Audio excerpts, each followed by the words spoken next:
Hello, everyone, and welcome back to another episode of the Simple Money Guys podcast, where we make money simple for you. I'm Greg, and as always, I'll be joined by John and Ryan. Join us today as we discuss some of the most essential money tips that'll help you take full control of your financial future. If you haven't yet, please give us a follow on Instagram, Twitter, and YouTube at the Simple Money Guys, and please leave us a review on Apple and Spotify podcasts. It helps us a tremendous amount. There we go. Okay. Hey everyone, welcome to the first live stream episode of the Simple Money Guys podcast, where we make money simple for you. Thanks for bearing with us, everyone who just, as we literally just set up our first live stream, so it just took a minute for us. This is super fun. We've never done a live stream episode before, so everything you see here is completely organic. It's not going to be edited. Stuff right here, yeah, we're going to figure it out. Raw stuff. So the actual episode will be edited because we might need to. But we're over here on a Zoom call and also live on Instagram. So yeah, we're just figuring it out. But if you're watching live, this is the real thing. So this is awesome. Yeah. Okay, so today we're going to be talking about something that I've been talking about a bunch on my story this past week, because it's given me such a headache this past year, and specifically the past couple weeks. We're going to be talking about Mac versus PC, and we're going to tie it back to money decisions somehow. You'll see. So I'm super excited to chat about Mac versus PC. It's a big debate. And I know, Ryan, you got a lot of heat for going Team Apple recently. So, I think it's a great topic, and everyone can contribute too. So I'm super excited about that. Yeah, Ryan, welcome to Team Mac. Welcome to the world of simple computing, where everything is easy. How have you liked AirDrop your first week with? It's amazing. Oh my goodness. So before, when I'd have to if I took a picture or I had a file that I needed to send to my computer, I'd have to upload it to Google Drive and then download it. It would take 5 minutes to do anything. Now I just send it over. It's amazing. The integration with Mac, the Mac or the Apple ecosystem is just amazing. So I love it. Yeah, I feel like we're always talking about the Apple ecosystem. Everyone is. That's what draws people in.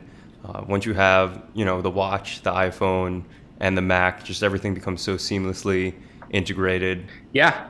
So why? So I guess what devices do y'all have? Do y'all have Macs? Do you have iPhones? Do you have Apple Watches? What do you have? John, I'll let you take this first. And is it worth the money? Because they are expensive products. They really are. You do pay a premium to go Mac, and obviously it's a high premium. You're getting the phone or the laptop or whatever it is. Me personally, I have the iPhone. I mean, I think everyone has iPhones nowadays. If you don't have blue messages, it's going to be hard to text with each other. You don't want to see the green message of the Android come up. But so I've got an iPhone, and then I also have a Mac. I recently bought a Mac as well. It's over here. It's a 2019 MacBook Air.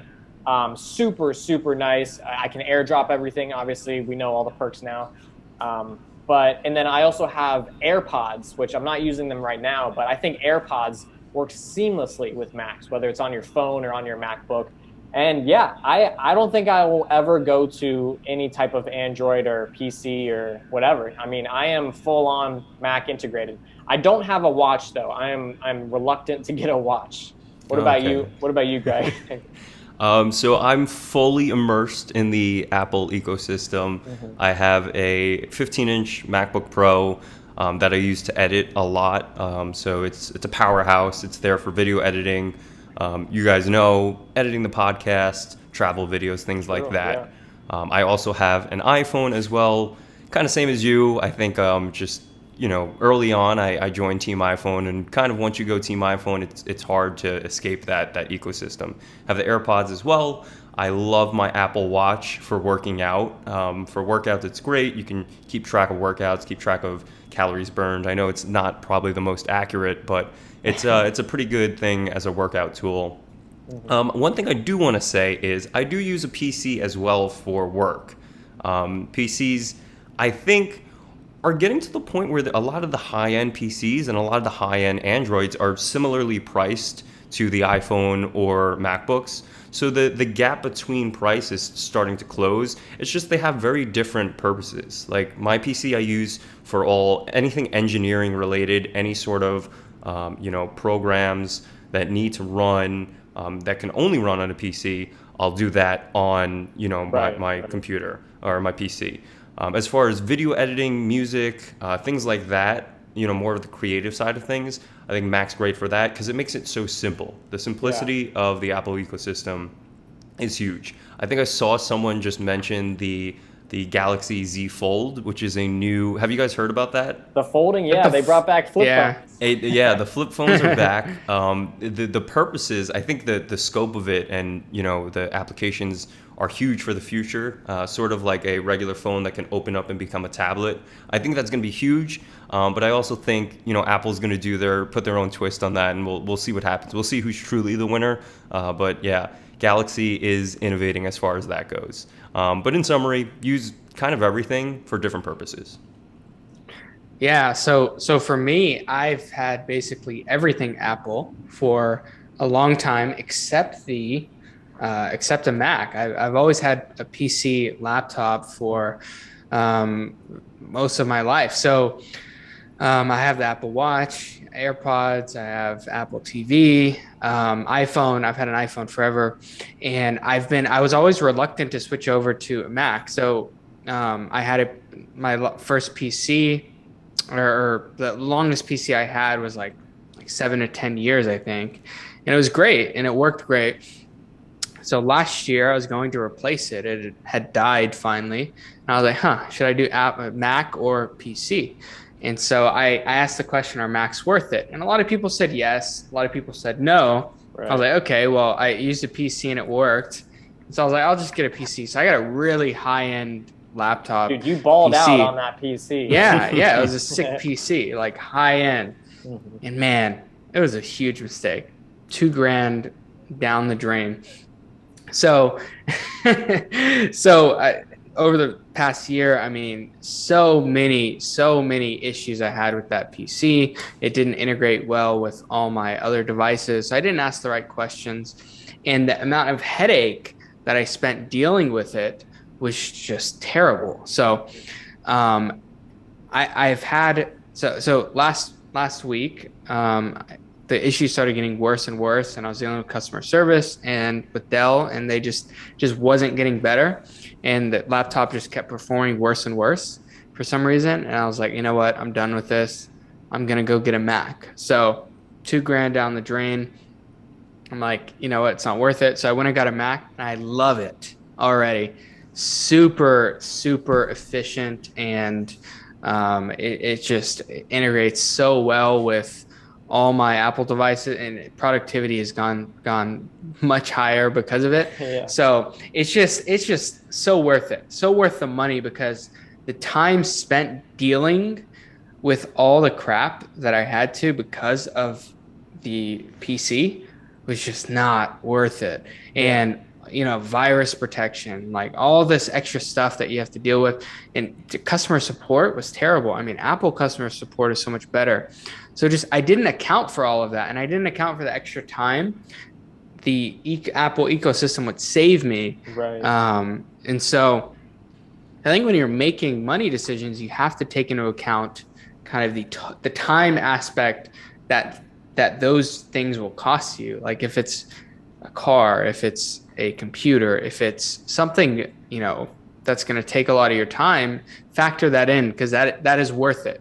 It is worth paying more to save time and get your time back. Yeah. And have your sanity in place. I think it's 100% worth it. I think another huge aspect that Macs and Apple products in general, one really big advantage is their lifespan.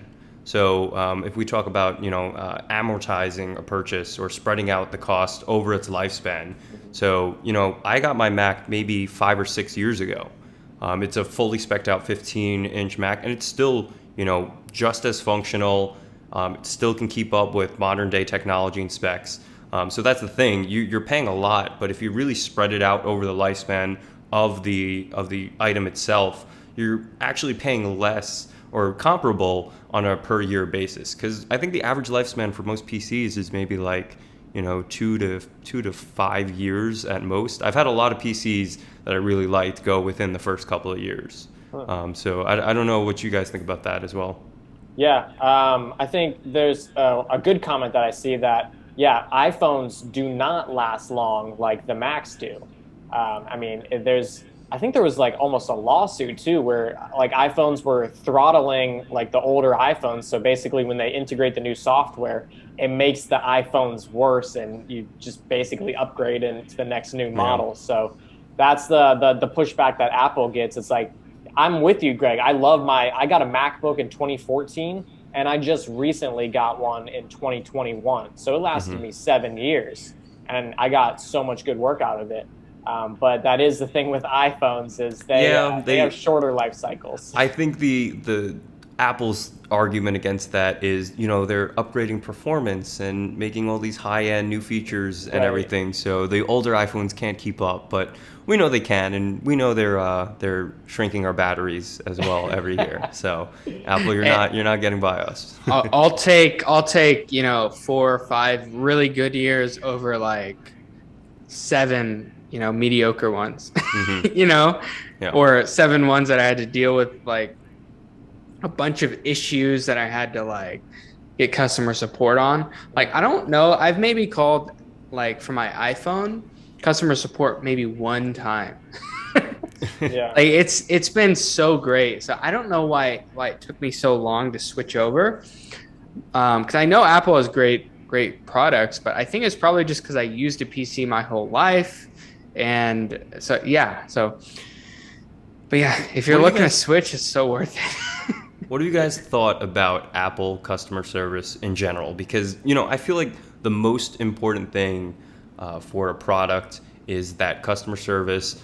Because, look at Amazon. The reason why we all use Amazon at the end of the day is because they make things so simple for the customer. And if there's ever a problem, you just call up and it's solved within the first minute. Like, I can't tell you how many different things I've had a problem with shipping or the wrong thing arriving, and they just get it done. I'm interested to hear your guys' take on. Let's take any Windows platform versus a Mac. So Microsoft, I guess, versus Mac. Or Apple. So I just dealt with Dell customer service with my previous laptop. Horrible customer service. So I don't have much customer service experience with Apple. So I'll let John handle that. But on the Windows side, I dealt with Dell, and they weren't great. So yeah, so that's kind of my experience. Yeah, I honestly haven't gone through customer service through Apple. I can't even remember the last time I've actually gone into the Apple store to report a problem or anything like that. But every time that, if someone goes to the Apple store or calls, I've heard great things about their customer service. So, but I can't really speak on it on a personal level. Yeah, I've personally had a little bit of mixed opinions on the customer service. Well, here's the thing. Like you were saying, at the end of the day, with Apple products, you don't really need to get these products serviced too often because they just work, and they work so simply that us as the users can usually figure it out. And I think that's the great thing about Apple products. You could be, a preteen, early young child, all the way to like, grandmas, grandpas are using Apple products, and it's just so simple that you can pick it up and use it. Yeah. So that's a great thing. So if Apple products are that great, is Apple Care worth it on a Mac? I've never gotten it on any Apple devices, and I did not get it on this Mac. Have y'all ever gotten it? And if so, have you found it to be worth it? I did. On my MacBook Pro, I got Apple Care, and on my iPhone, I generally keep the whatever, I think it's Apple Care Plus too as well. Just because, for me, I see it as, this is a iPhone speaking $1,000, MacBook speaking $2,000 product, and I just want that peace of mind and protection where if anything happens, I know it's covered. I've taken my laptop and phone as well on trips, hiking and everything. especially with video editing and everything. So I just like to have that peace of mind where I know, God forbid anything happens, I'm covered. So I generally go for whatever sort of warranty that Apple offers personally. Okay. What about you, John? I never get the warranties, honestly. I always cheap out and be like, nah, I don't need a warranty. I'm good. I just think Apple products, like if you do have a problem with them, usually you can get it fixed pretty easily. But yeah, I mean, I've never had problems with Apple, knock on wood. I am an Apple user and ecosystem user, obviously. But I wanted to actually kind of go back to a point that Greg was making, that Macs and Apples, they're so user friendly that like anyone can use them, and I think that's the biggest benefit. But then also when you compare Macs and Dells or PCs or whatever, you have Microsoft PowerPoint, Microsoft Excel, like all these great platforms on those Dells and PCs that Mac has numbers and notes or whatever their like their product is, but I just think on Macs it's better creatively, and then PCs are more like analytical. I don't know. Business functional. I think most businesses tend to use PCs. That's what I was thinking. I've always been a numbers guy. I like Excel, and I've used Excel quite extensively. I'm an Excel nerd, so I'll be interested to see how I use Excel on the Mac. Have you guys ever used Excel?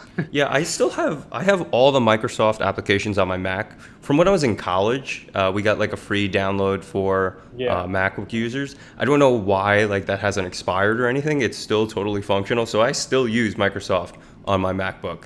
I'm not sure. Is it regularly available for everyone? Like, can you download Microsoft applications on a Mac easily? I just remember I got them through college. I'm pretty sure you have to pay to get Microsoft Office on your Mac. Okay.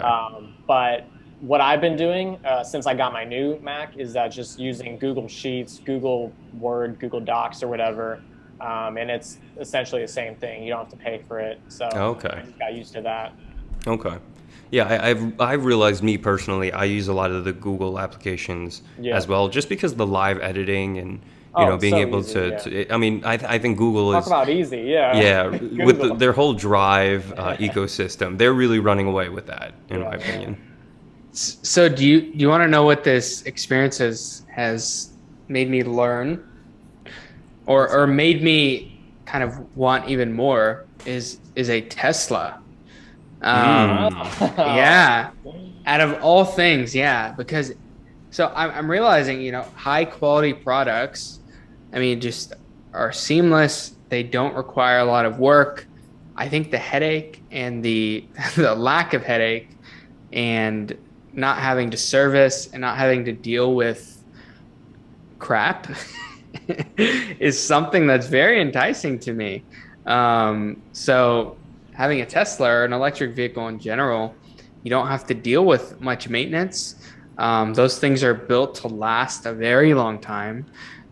Very, very high quality products. And so with high quality products, you don't have to deal with, it's not going to, in general, it's a lot less likely to break down than a lot of other cars. So, or just something is a lot less likely to just go out that you have to fix and it causes a headache. So I don't know. So it's just made me want to get a Tesla, and just I like cool tech as well. So I never thought I'd hear the day where Ryan was asking or saying that he wants a Tesla. That's kind of crazy.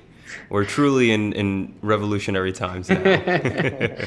Well, it depends. So the Cybertruck, when it comes out, if you're a business owner, and you use Section 179 bonus depreciation, you can get a pretty significant discount on it, where it puts it in the $30,000 range. So you're talking about, I mean, that's with most pickup trucks, but you can get a Tesla in the 30s, and it's a nice pickup truck. So that, I think that's a lot more reasonable than a lot of the other Tesla vehicles. So something to consider. And in that case, if you drive it, so I'm the type of person that would drive a vehicle for 15, 20 years. In that case, it would make sense economically Right. to own a Tesla.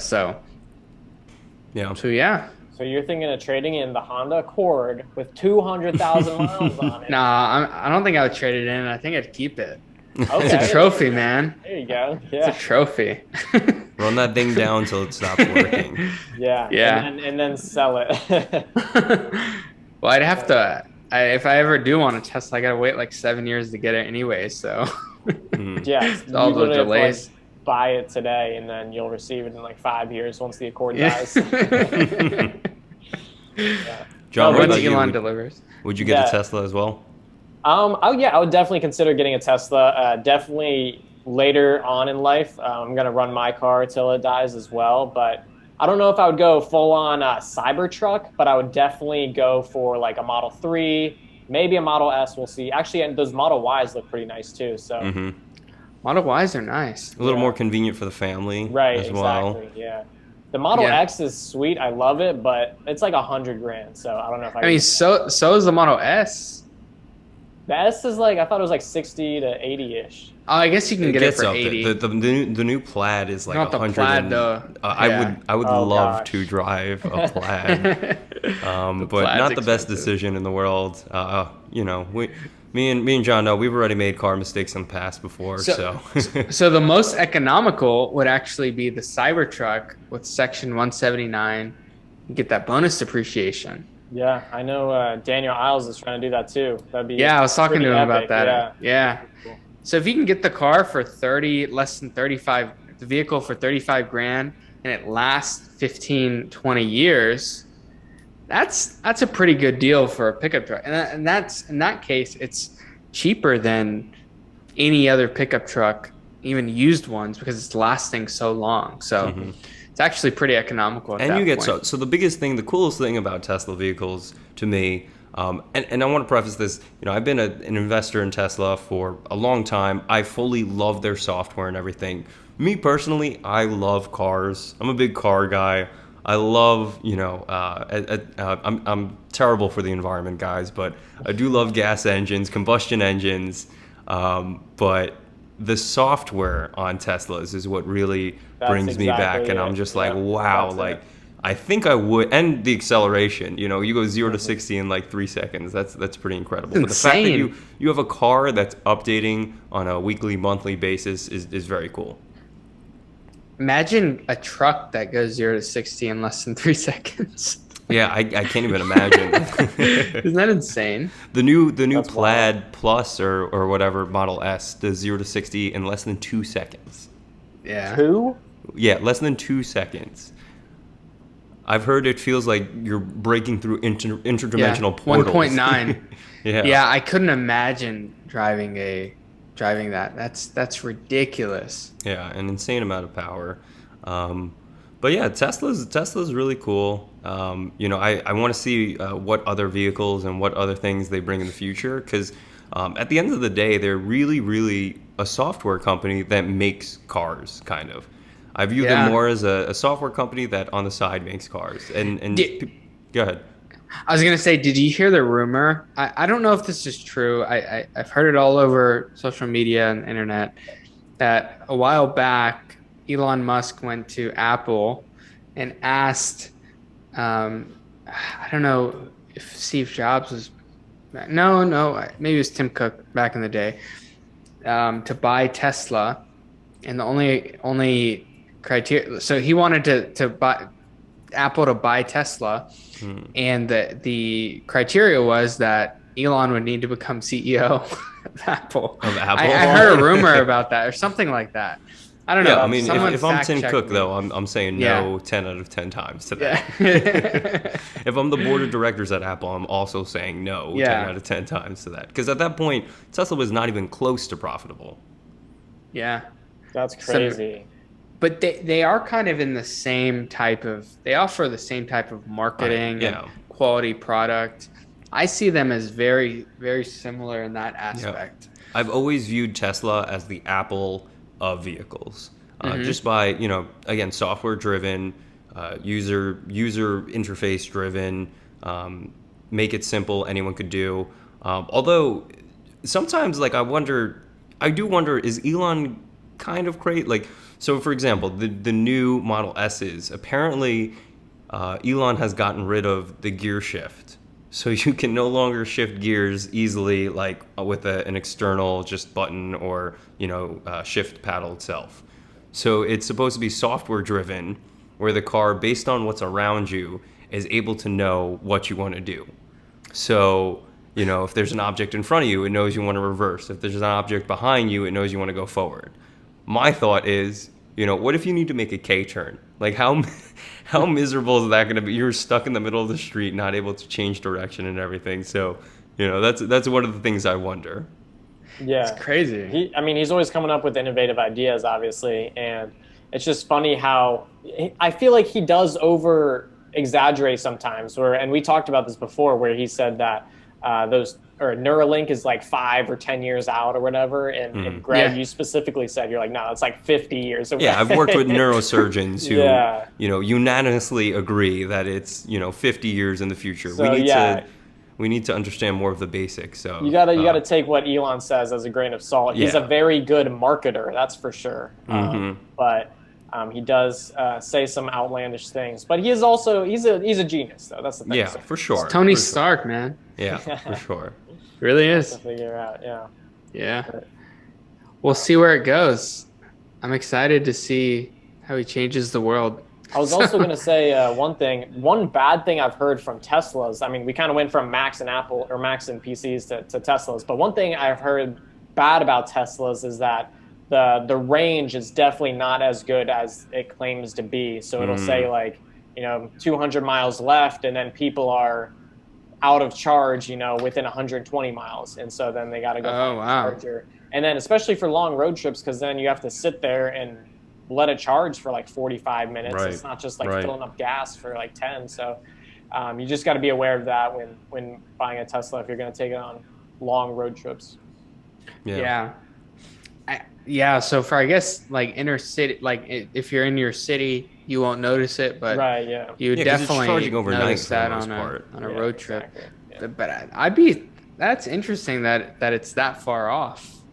I've heard it. Yeah, I've heard it. It gets a little bit off. Like Graham Stephan has commented about it. I know James Charles made a video how he doesn't like his Tesla for that exact reason. So that's the main drawback holding me back from getting any sort of electric vehicle. The range really needs to step it up, because charging or charging times need to come down like drastically. So charging times are superchargers are like 15 to 25 minutes. Yeah, but most of the time when you're driving, are you ever in a position where you realize, like, oh, shoot, I need to fill up on gas or something? Are you usually in a position where you could wait 15 to 20 minutes? Well, in general, like, if you're charging it every night, you're not going to need that if you're in the city. Typically on a road trip, you would just say you'd plan for 15, 25 minutes. Maybe you stop at, I don't know if you guys have Buc-ee's. In Texas, we have Buc-ee's, actually. But that's like, if you're going on a road trip in the South, that's where you stop. So when I don't know if you're going to have one when you come to Austin, but that's where you stop on a road trip in the South. You go to Buc-ee's. Okay. And that's where you kind of go and you stop for like 15, 30 minutes, and you can get a full charge. So I imagine that's kind of how you do it. Or if like you're close to a big city, you stop and charge before you get there. So you're not in that situation. I imagine it just takes some planning, but the grid's going to grow over time. And I think it's probably going to happen sooner than we expect. Right. That's my take. Maybe I'm wrong. No, I definitely see it happening. Batteries are getting more storage and more efficient and all that. I did want to say one more thing. Google just released their self-driving cars in San Francisco. I saw an article about that. Waymo is actually what it is. Right? Yeah. So they actually have a fleet of self-driving cars that they're being utilized in San Francisco, like pickups and deliveries and things like that. So it's how long is that going to take to translate to the entire United States? I don't know, but it'll be interesting to see that. Yeah. I'm still personally, I like Tesla and Apple. I guess to say all of this, I like both of these companies long term.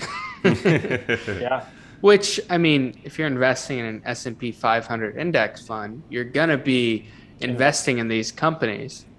And bring it back to the simple money, guys. Yeah,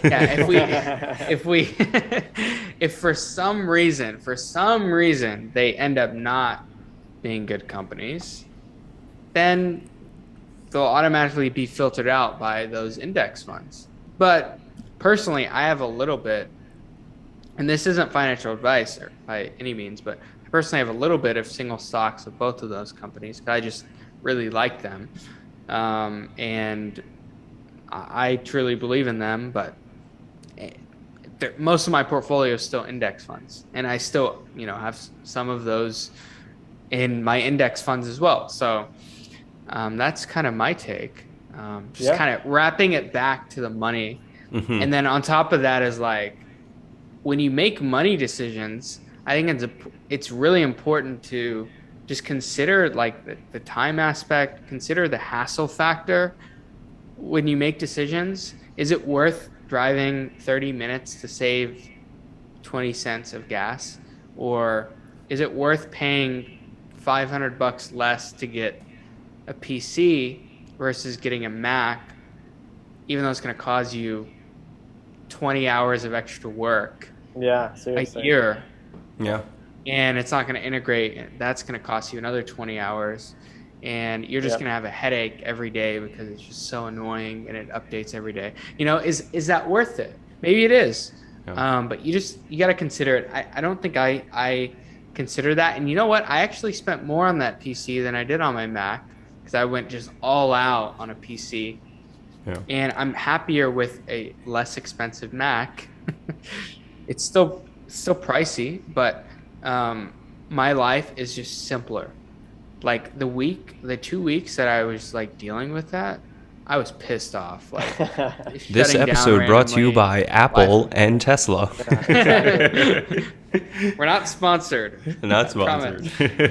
But yeah, I completely agree. The lack of hassle with Apple products, it's truly unbeatable. However, certain applications, there are certain things that only work with PCs. So, ultimately it really goes down to fit, what makes the most sense for you, because there's some engineering programs that don't run on an Apple product. But for the average person, I feel like any sort of normal consumption, creativity, like John was saying before, an Apple product is going to get the job done for you. Yeah. I mean, we are the simple money guys, so we like to keep it simple products, user friendly. We love Apple, Tesla, and I think we had a great conversation here. Yeah. And if you haven't already, give us a. Why is someone advertising on our live? But I was going to say, if you haven't already, go subscribe to our podcast on Apple or Spotify. We also post these live videos or our edited videos, our podcast on YouTube as well. So if you like watching the videos, you can watch them on YouTube. So whatever your favorite avenue is, go hit us subscribe there. We post weekly episodes, and we might even start doing twice a week soon. So we have a lot of episodes out now. We have a ton of content in there. We're actually in the top 5% of podcasts. So we have a lot. We have a lot of content out there. So go check us out if you haven't, and give us a follow. Yeah, follow the Instagram page, YouTube page. More content hopefully coming to the YouTube page besides just posting the episodes in the future. So just stay tuned for it all. But I think as always, or that wraps us up for this week's episode. As always, we are the Simple Money Guys, making money simple for you. I'm Greg, also known as the Daily Investor. My name's John at Johnny Finance. And I'm Ryan, the Money CEO on social. Thank you so much for joining us this live episode, and we'll see you again next week. Thank you everybody for listening. As always, give us a follow on Instagram at The Simple Money Guys, subscribe to us on YouTube, and be sure to tune in because we have new episodes coming every week.